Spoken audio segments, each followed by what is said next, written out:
አሁንም ይህ የክልል ፖለቲካ ከምድርቷ ተወግዶ ልጆቻችን ጌታ በሰጣቸው የትምህርት የምርምር ችሎታ ያለምንም ገደብ ወደ ሰሜን፣ ወደ ደቡብ፣ ወደ ምስራቅ፣ ወደ ምዕራብ ሄደው ምንም አይነት ክልል ሳይከልላቸው ባህልና ቋንቋ ሳያግዳቸው የጎሳ ጥያቄ ሳይነሳባቸው አእምሮአቸውን በትምህርት በምርምር በማዳበር ለሀገሪቷ በረከት የሆኑ ዘንድ ካሁኑ መንገድ መከፈት አለበት። ልጆቻችን ከእርስ በርስ ቀርቶ ከውጭዎቹ ከቻይናዎቹ፣ ከጃፓኖቹ፣ ከአውሮፓውያኑ ሆነ ከአሜሪካኖቹ ጋር እንዲወዳደሩ የጋራ መድረክ ማዘጋጀት ቴክኖሎጂውንና ጊዜው የሚጠይቀን ጉዳይ ነው እንጂ ሌላ ስላልሆነ በዚህ ማሰብ መዘጋጀት አለብን። ዛሬ ስለ ክልል የሚያወራ የሰለጠነና የተማረ ጤናማ ሕዝብ በምድር ላይ የለም።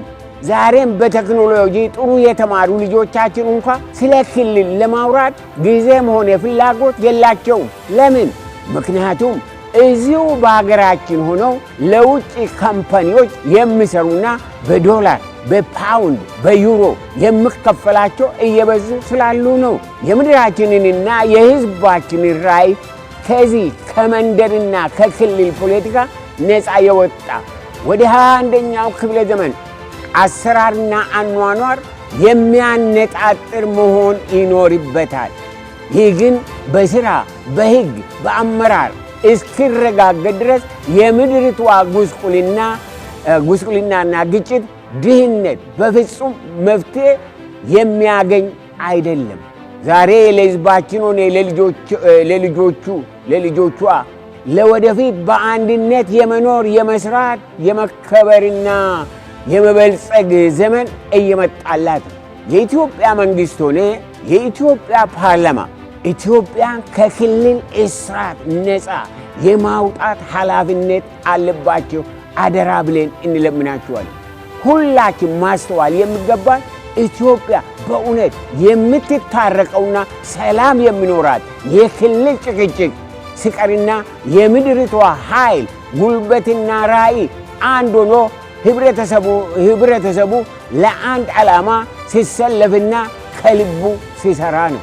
ኢትዮጵያን የሚያምርባት የምንከፋፍላት ሳትሆን የምንከባከባት የፈጣሪ ስጦታ እንደሆነች ስንረዳና ስንኖርላት ነው። በአንድነት ሆነን የምድሪቷን ጉስቁልና፣ ጥላቻ፣ ከንቱ ፉከራ ከድንቁርና አካሄድ መዋጀት ጊዜው አሁን ነው።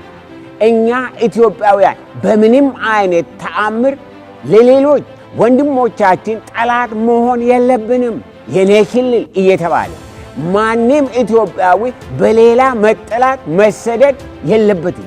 ይህ አሳፋሪ ነውና ውድ የኢትዮጵያ ሕዝብ ያለፈው የጨለማ የድንቁርና የጭቆና የስግብግብነት ዘመን በዚህ ላይ ያብቃ። እንዲሁም የመለያየት የቂም በቀል የጠበኞች ከነወሬው ከምድሪቷ ይወገድ። የጥል የንቀት የክፋት የቂም በቀል ጦርነትን ያብቃ። የዋው ሕዝብ አይሰቃይ፣ አይራብ፣ አይንከራተት፣ አይሰደድ፣ አይፈናቀል፣ አይዘረፍ። ሰላምና ብልጽግና በታማኝነት በግልጽነት በመያያዝ በትጋት በሥራ በመቀባበል በመደጋገፍ የሚመጣ እንጂ ወረኞች ቁጭ ብለው በሚያራግቡት ቅዠት አይደለም። ለመሆኑ የእኛን የኢትዮጵያውያንን ሆነ የሰብአዊ ፍጥረት ችግር እንዴት እንረዳለን? መፍትሄውስ ምን ይሆናል እንላለን? ሰው ኃጢአት ሰርቶ ከፈጣሪው ከተለየ በኋላ በእግዚአብሔር ምሪት ሳይሆን በራሱ መንገድ፣ በራሱ ምርጫ፣ በራሱ ስህተት መጓዝ ጀመረ።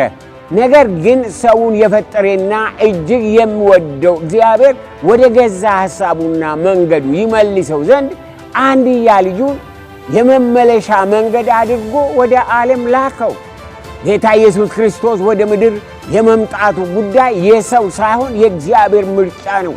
እርሱ መጥቶ እኔ መንገድ፣ እውነት፣ ሕይወትም ነኝ አለ። ምን ማለቱ ነው? ልብ አድርጉ። ምን ማለቱ ነው?